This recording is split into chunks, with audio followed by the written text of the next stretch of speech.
Escribir es un descubrimiento diario a través de la palabra, y la palabra es lo más bello que se ha creado. Es lo más importante de todo lo que tenemos los seres humanos. La palabra es lo que nos salva. Hola, la reflexión que he citado proviene del discurso que leyó Ana María Matute el día de su recepción pública en la RAE. A ella, que pertenece a la generación denominada Niñas de la Guerra, le hemos dedicado este vídeo de Caixo TV. En 2025 se ha cumplido el centenario de su nacimiento. Nació en Barcelona en una familia burguesa. Su padre tenía una fábrica de paraguas, sombrillas y toldos, y su madre era hija de un terrateniente de La Rioja. Ella decía que su padre, abierto y mediterráneo, hubiera podido viajar con Ulises, y su madre, austera y reservada, hubiera encajado bien en la época del Cid. De niña tuvo problemas de salud y vivió entre Madrid y Barcelona con sensación de desarraigo.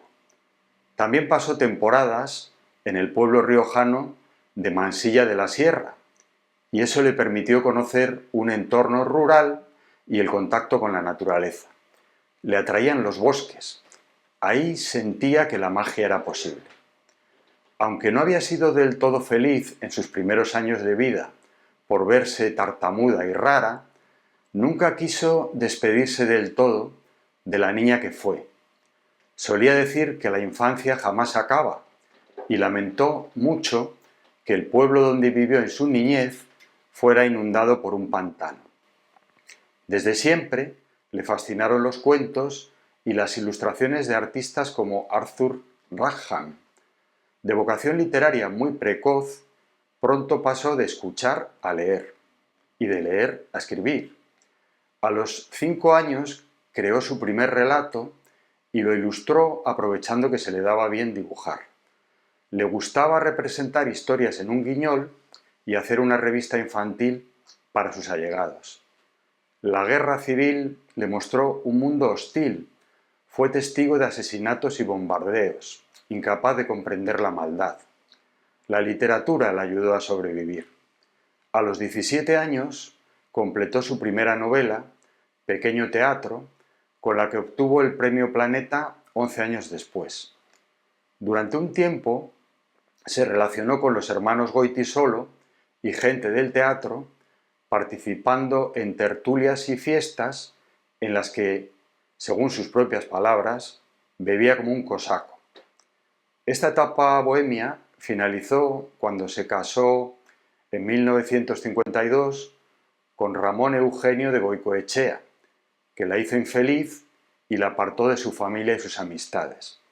Su matrimonio fue un fracaso, pero a pesar de los obstáculos que le puso la censura franquista, su carrera literaria resultó un triunfo, y tras ganar en poco tiempo el Premio Nadal y el Nacional de Literatura, se convirtió en la autora más galardonada del país.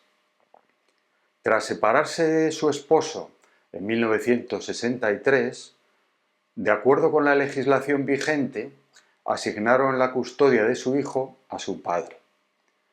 Tardó casi 3 años en conseguir que se revocara esa decisión y tuvo la suerte de que le concedieran una beca para dar clases en una universidad de Estados Unidos.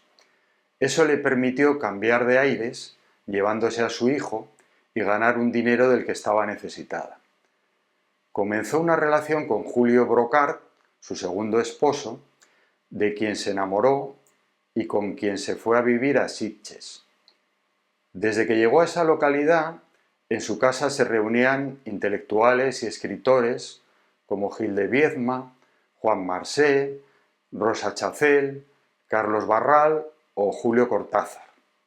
Ella era capaz de estar una semana entera dedicada a la escritura sin salir a la calle, pero también emprendía viajes alrededor del mundo que la mantenían ocupada largas temporadas. Todo cambió cuando le afectó una depresión que frenó su actividad durante más de 18 años. Cuando había logrado recuperarse lo suficiente para volver a trabajar en el manuscrito de olvidado Rey Vudú, iniciado a comienzos de los 70, su marido murió por un aneurisma el día que ella cumplía 65 años, coincidiendo con la hora de su nacimiento. Ana María Matute decía que no existían las casualidades. Haber vuelto a escribir impidió que se derrumbara de nuevo, pero por no ser disciplinada y perder mucho tiempo en correcciones, no conseguía acabar su labor. Para darle el impulso necesario, su amiga y agente literaria, Carmen Balcells, según sus propias palabras, la secuestró y no la liberó hasta que, después de 25 años de creación intermitente, en 1996 estuvo terminada la novela más personal e imaginativa de Ana María Matute, Olvidado Rey Vudú, de la que en menos de un mes se vendieron 100.000 ejemplares. Su autora se vio encumbrada definitivamente y se sucedieron las manifestaciones de reconocimiento a su esfuerzo creativo. Tomó posesión de un asiento de la RAE en 1998, convirtiéndose en la tercera mujer que lo conseguía desde que la institución se fundó en 1713. Estuvo nominada para el Premio Nobel en 3 ocasiones y en 2010, cuando tenía 85 años, recibió el Premio Cervantes. Vivía por entonces con su hijo y su nuera y siempre se mantuvo activa. Decía que cada día se sorprendía por algo y eso significaba que no se había hecho vieja del todo. Tras su muerte, en 2014, se le dedicó en Televisión Española un bonito programa titulado La niña de los cabellos blancos, que puede verse en YouTube. Se suele decir que la gran literatura no es alegre porque transmite dolor. Eso se cumple en el caso de Ana María Matute. Su obra tiende al pesimismo y a la aparición de temas como la infancia perdida, la muerte, la injusticia y los amores desgraciados. Hubo un tiempo en que, por publicar relatos infantiles y de fantasía, se la consideró una escritora para niños, pero ella evitaba ser edulcorada y moralizante y describía con crudeza sucesos desagradables. Era una autora a la que no se podía encasillar con facilidad.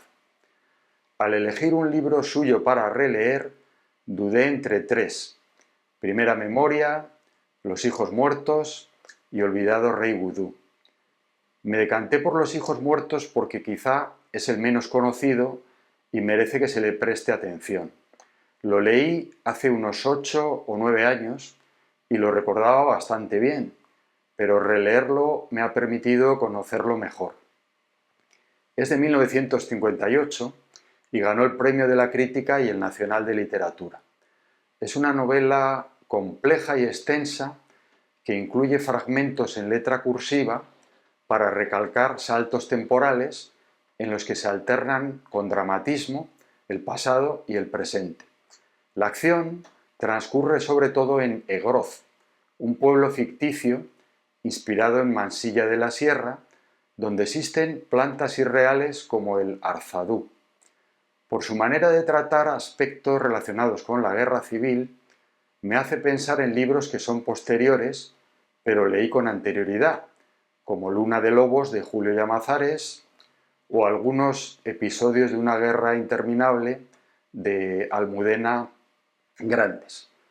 Los hijos muertos comienza con el retorno de Daniel Corvo a Egroz, de donde se había ido a los 17 años jurando que no regresaría.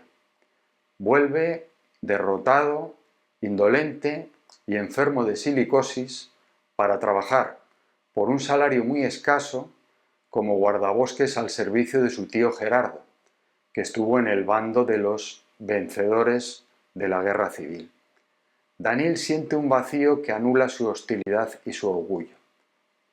El libro deja bastante espacio a otros personajes masculinos, como Miguel Fernández, un joven presidiario al que el jefe del destacamento que le vigila intenta ayudar porque le recuerda a su hijo, fallecido en el conflicto bélico. Entre las mujeres tienen un papel protagonista las hijas de Gerardo Corbo, Isabel, Verónica y Mónica. La novela emociona al mostrar los anhelos y el desencanto de unos seres sumidos en una amargura que les encadena. Vamos a leer algunos fragmentos de la misma. Empezaremos por el primer párrafo de la novela, en el que se anuncia la muerte del guardabosques que trabajaba para Gerardo Corbo. Eso desencadenará la vuelta de su sobrino Daniel.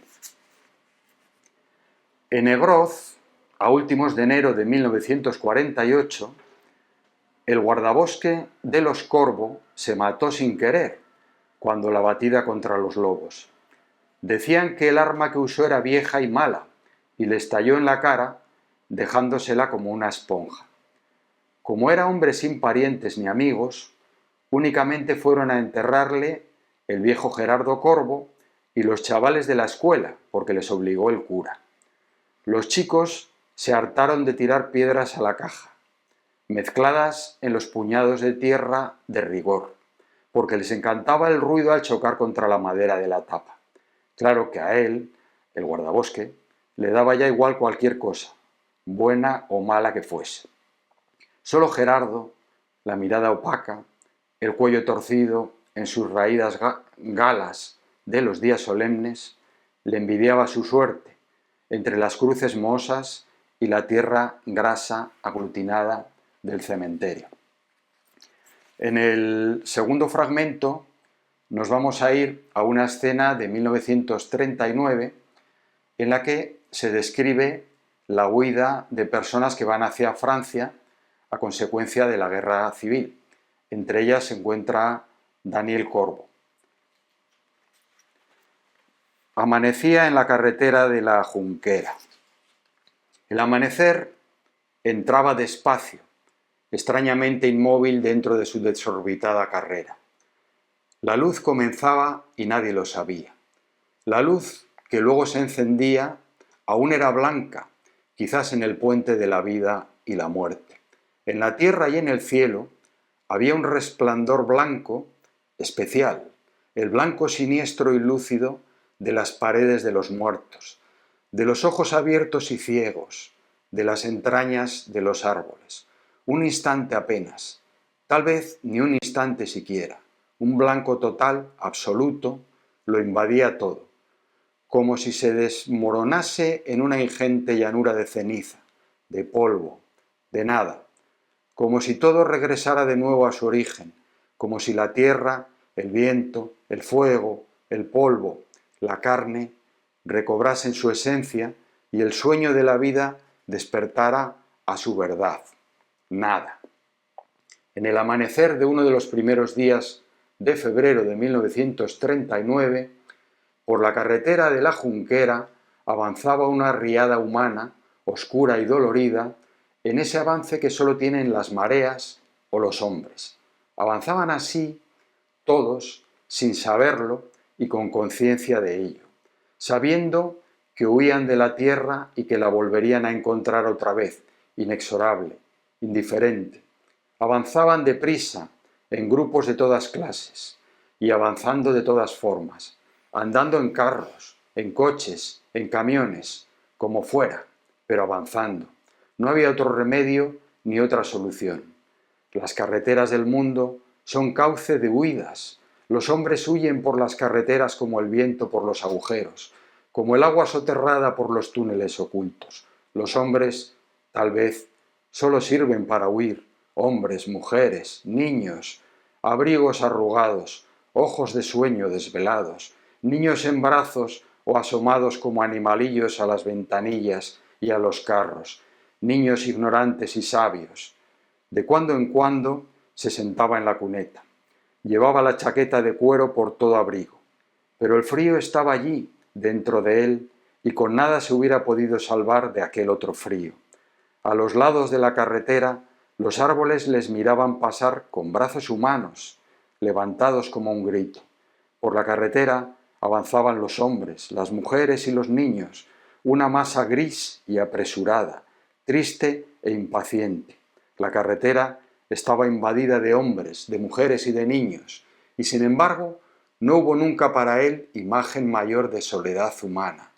Todos y cada uno de aquellos hombres avanzaban absolutamente solos en el amanecer. El frío iluminaba las puntas desnudas de las ramas con una fosforescencia violácea movediza, como escamas, como vidrio triturado. Tenía las manos heladas, con las uñas azules y la yema de los dedos desensibilizada. En el próximo párrafo se nos muestra a Daniel Corvo en la cabaña del guardabosques, donde reside, enfermo, solo y alcoholizado. Daniel Corvo se internó lentamente en la cabaña.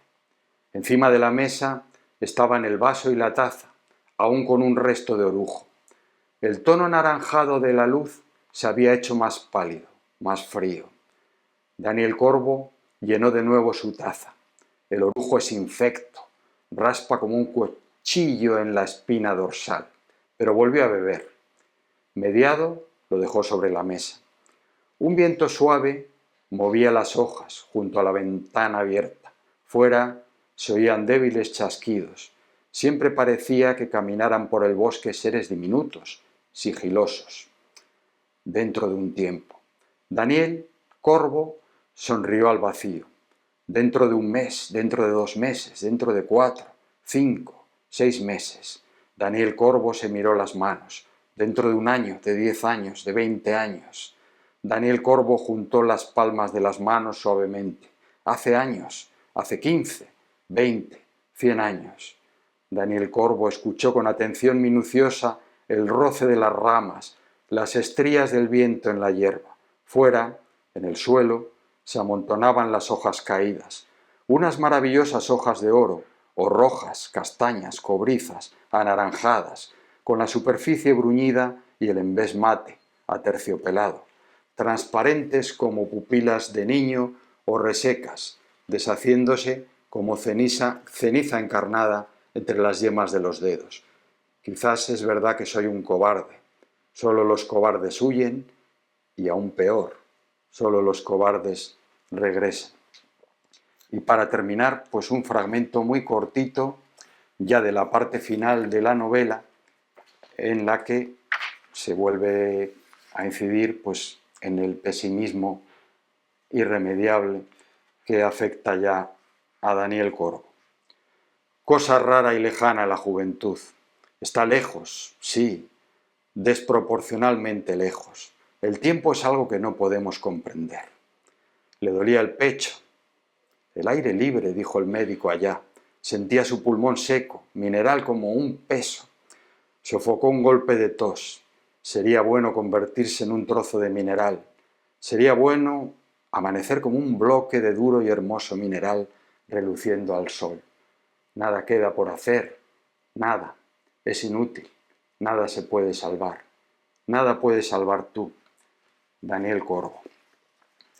Bueno, pues de esta manera y con Ana María Matute terminamos esta serie de vídeos que hemos dedicado en Caixo TV a relecturas y solo nos queda pues agradecer el interés que nos han prestado.